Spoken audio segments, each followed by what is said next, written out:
dominates the headlines. Conflicts, threats, secret alliances, nuclear ambitions. What few realize is that its story is already written in the Bible, its beginning and its end. Yes, Iran appears in the Bible from Genesis to the prophecies of the end times, but under its ancient name, Persia.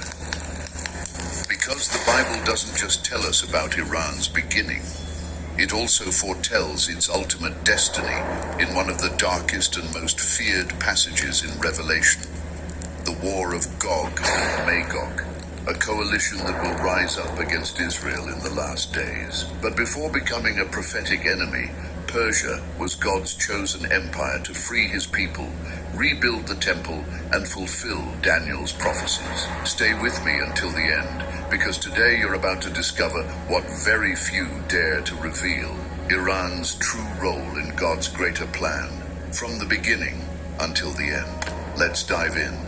This is what the Sovereign Lord says: "Behold, I am against you, O Gog. Persia, Cush, and Put will be with them." Persia, modern-day Iran, is among the very first named. The same nation that once helped rebuild the temple will now find itself part of an alliance standing against the people of God. But who else makes up this alliance? Gog, Prince of Magog, widely understood by biblical scholars as a powerful leader emerging from northern regions, often linked to Russia or a Eurasian coalition.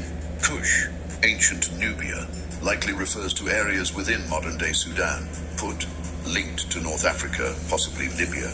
Gomer and Togarmah, regions near Turkey and the Caucasus. Together they form an international army that Ezekiel describes as surging like a storm against Israel. Scripture says, "You will advance like a storm.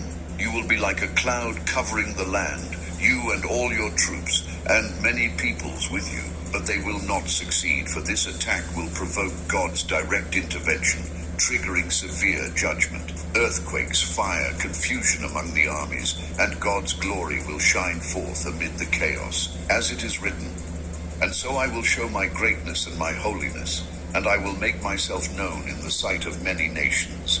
Then they will know that I am the Lord.'" So Persia, once a deliverer, will now face judgment, not because God has abandoned her, but because once again she rises against his will and his people.